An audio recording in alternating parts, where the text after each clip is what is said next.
that we can actually have like quite a fun day out without spending a penny locally, which I love, and the landscape is amazing for that. I think as a community that's really nice. Yeah. And like I know from my parents' experience, they really love being in such a tight-knit community. My dad is a builder and he's self-employed, and he goes into Tesco's and he must speak to about 4 or 5 different people, and it's all people he's worked with or he's working for or something like, and that's really nice because everyone knows each other and you have those quite a tight-knit community, isn't it? Yeah, and you've got all those links that's helped my dad build his business, which is also really great. Dwi'n licio amgylchedd naturiol, like mae'n lle hyfryd iawn. Dwi'n licio'r môr, dwi'n licio'r mynyddoedd, dwi'n licio, dwi'n licio amgylchedd, dwi'n licio, dwi ddim yn gwybod y gair, the culture. Diwylliant. And the most you can kind of do is go for a walk, a hike, or you can do some water sports, which is great fun. Dwi'n meddwl bod achos dwi ddim yn gyrru, trafnidiaeth cyhoeddus angen bydd yn well, achos mae'n bwysig i climate change, i cael trafnidiaeth cyhoeddus yn well. Like mae'n a lot o lleoedd yn anodd i fynd. And like da ni'n angen defnyddio mwy o drafnidiaeth cyhoeddus. Within the town of Blaenau, like I say, it's a population of 5,000 people by now. It was 15,000 in its heyday. For example, in Felinheli, there's 2 pubs, newsagents and a cafe, and that's it. You have to travel out on the bus or drive 10-15 minutes to go to the nearest supermarket or to get petrol or anything. It is absolutely stunning, and I think that's the best thing about living here. The worst thing's probably transport. And get like no bowling alley, for example. That's a big thing with people my age, no bowling alley, and lack of shops, really. Yeah. We haven't got no shops in here. Very thin, really, because the town is run down to what it was in the 1960s, and we had the steelworks and the collieries. I mean, and now it's, there's nothing really. The town is dead, really. Well, down to Abergavenny, if you want a pair of shoes, you've got to go to Abergavenny. There's not a decent shoe shop in Tredegar. And since I've stayed, there's still no job prospects. There's still, economically, it still feels deprived, but I kind of like that because I'm skint as well. So I'd rather be skint with a load of other people who are skint. Status quo. Yeah, be part of the status quo and not part of something where everything that gets organised is out of my price range. You can't very easily access the areas that are so beautiful on the island by bus. So there's that level of inaccessibility, which is kind of soul-destroying at times. Using the bus here was a pain. I think it's taken me 3 hours altogether every day to get to and from work, which took a big chunk out of my life. I guess it's the whole thing of like feeling like you know everyone in North Wales. I call it the North Wales curse. It's that you go anywhere and someone will say they'll know someone from North Wales, and you can name them, or you've known them, or you went to school with them, or they're like cousins of someone you know, and it can get quite intense. And the reason I stayed in Bethesda when I first moved here was because community felt like a welcoming community. If everybody is grant dependent, you have this normal behaviour of maybe competing, but we don't have that in Blaenau because we're all working together, we all network, so we all know what everybody else is doing. Got really nice nature and scenery. There's a nice valley and there's rooms and stuff. I haven't really interacted with my community much, but it seems like a nice community to live in.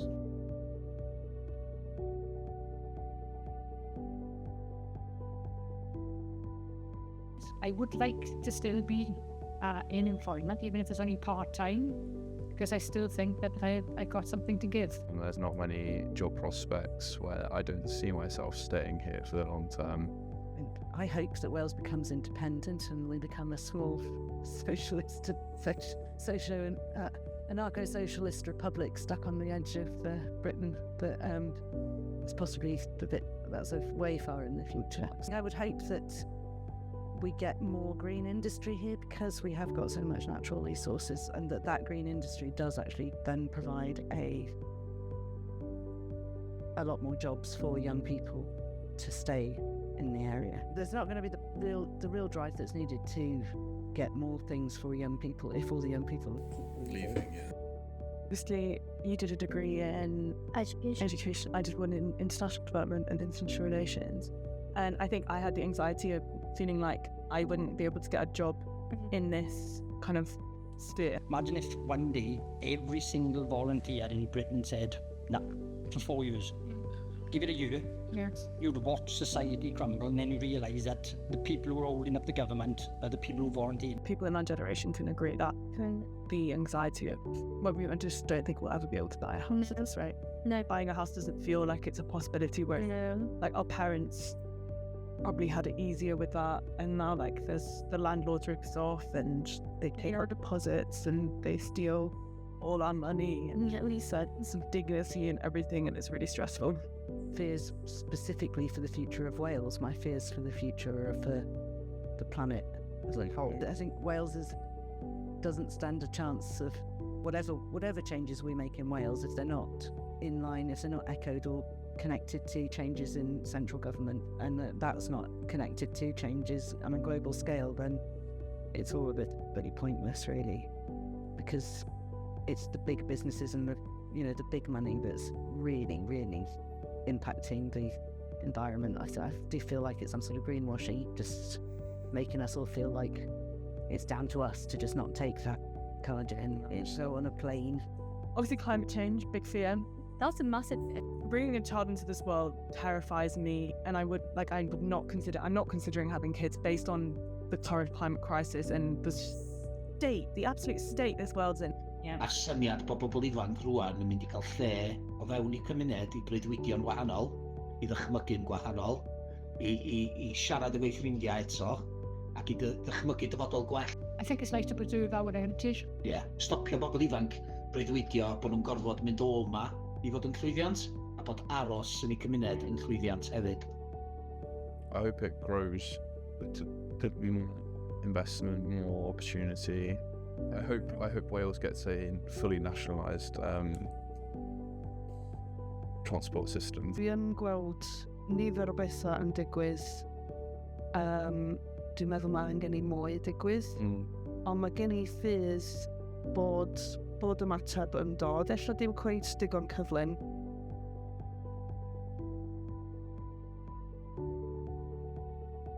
I grew up in lots of different industries because you've got to be very much adaptable to change to be able to keep yourself employed. It's so deeply ingrained in us. Yeah. How do you snap out of that? Like it's difficult to live on one wage now. So I think when two people working, you don't really want to be, one of you don't want to be cooking all night then. So I think that have changed as well. So it's like it's more, depending on the butcher, the baker and all that. It's like Tesco's done, jobs done. I think that sort of, it's like the convenience of it. State and corporations have way too much power. Yeah. Certainly, because like if you've got the social media thing, most of like the feelings you get for social media is because they are incentivized to like make all of the people from like the majority of people on social media feel bad because it creates more engagement. They can like show more added items to people.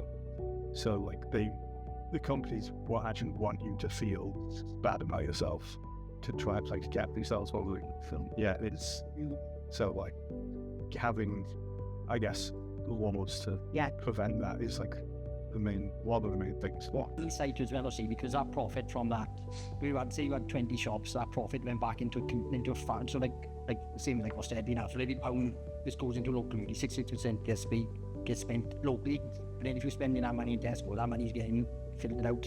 But I can understand why people buy convenience foods, because they haven't got the time. Our community action happens to be around social enterprise, which also is an economic driver. So we did a bit of research, naively. If that's happening to us, £1,500 to take young people kayaking 40 minutes down the road, what's happening around us? All this stuff. So, wow, this is an industry worth, tourism now is probably the biggest industry in the world. To Wales, it's worth, I don't know how many, and it's extractive, it's detrimental to communities. Can we develop something based around tourism, it's kind of sustainable tourism? It's that convenient thing again with it. Yeah, and I think the supermarkets, they buy in bulk, so the price is cheap. It's that shiny jobs that Gwentley was saying about. It's that quick hits, 3-year cycles of governments seem to be giving all these hundreds of jobs that are low paid, seasonal. In poorer towns, the communities actually swallow that bitter pill by saying it creates jobs. And I think that by having these social enterprises, they found that it doesn't need to have to be nuclear or really poorly paid jobs or well paid for high risk, as we've seen for years, that they see that it is possible to have jobs that do actually make the community better, and that they're not poorly paid jobs. And the only thing you can really do is to go to a supermarket or to an out-of-town retail centre. That's the all you've really got, which unfortunately, if you do get that, the centre of any of the towns that are close by just die.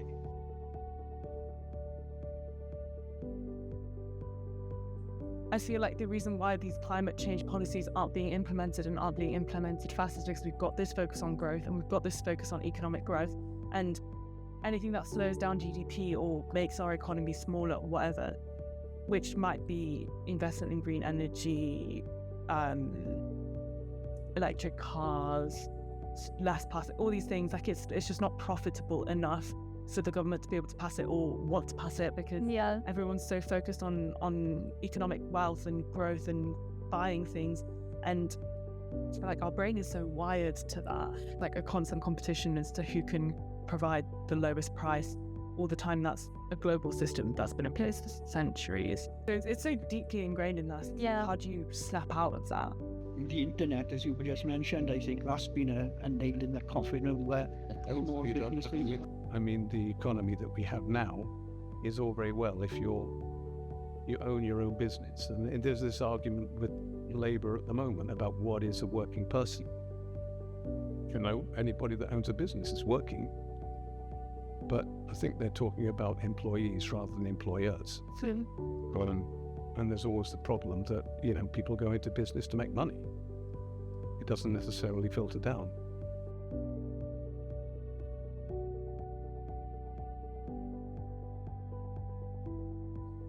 I wouldn't say Wales really has a consumer economy as it is as a bare minimum economy.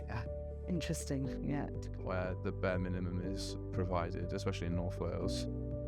You've got the bare minimum transport, the bare minimum jobs. Yeah. And the only people that are making money or well off are people who have already made money and moved here. So mae dydi o ddim yn gweithio, ond mae o'n isio tyfu yn parhaol, ond dydi o ddim yn ffosib i parhau i tyfu, like, yn wastad, achos dydi o ddim digon o adnoddi yn y byd. Achos mae nhw'n wastad yn cymryd pethau heb roi pethau yn ôl. Mae'n ddrwg i'r planed, like, cymryd, like bob amser. Dydi o ddim yn dda am amgylchedd. I can't believe that we've gone on so long under a system that doesn't work for 99% of the people involved in it. It just seems like pure insanity. I think we all know the mess that the country's in, so I think it obviously affects this area far more than it would Abergavenny, let's say. And I think it's difficult, I mean, on top of the fact that now a lot of the older generation, the people that are retired, are no longer getting their winter fuel allowance. that's going to be a major problem for the coming months. You know, I'm okay, you know, but there are a lot of people that are barely able to manage. That's going to be difficult for them. And the higher you are up, as far as that. And people would rather go into the supermarket, buy a crate of beer, bring it home, and bring a film home to put on the TV, rather than go out to the pub, as you say, have a pint, chat to people, socialise, or go to the cinema, you know what I mean? That sort of thing. And I think that's what's ruining social life. I mean, it's convenient, but I don't think it's good.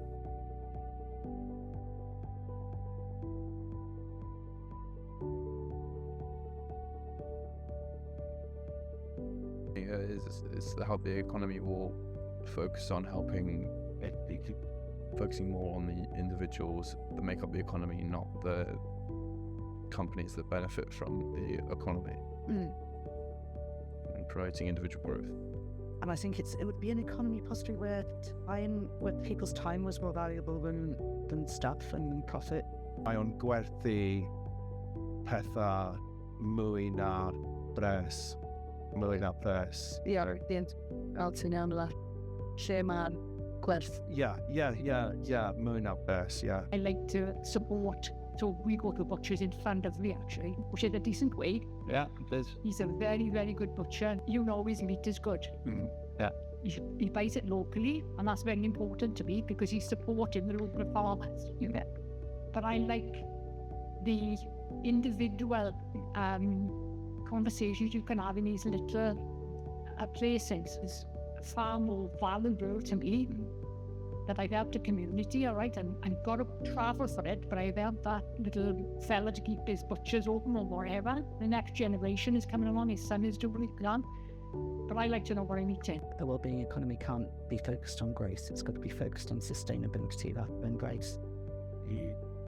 Just maintaining a level of well-being for everybody, and that well-being includes job satisfaction and enough to live on in whatever form that is. And just having a better well-being all around, like everyone be happier, less stress, everyone can have a life, they could go on holidays, you know, have some free time to do what they'd like to do in life rather than just work, because how's that going to make anyone enjoy their life?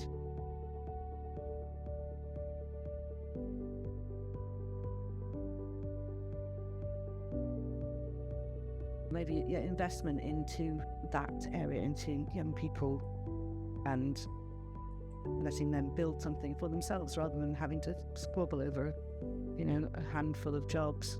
If Wales can figure out a way to actually implement the Wellbeing for Future Generations Act, that would make a massive difference if there was actual real conversations on how to implement. You know, it's a huge document, so just start with something more than more consultations and conversations and things on actual action would be brilliant. Y herion ydy newid y system cyfredol. Mae'n anodd i newid pethau sydd wedi bod yn gwneud yn yr un ffordd. We can become even more sustainable as well, and you know, we can work together as a community to create our own food and put our own little shops and support people who need care. Yeah. Support people who are less fortunate than us.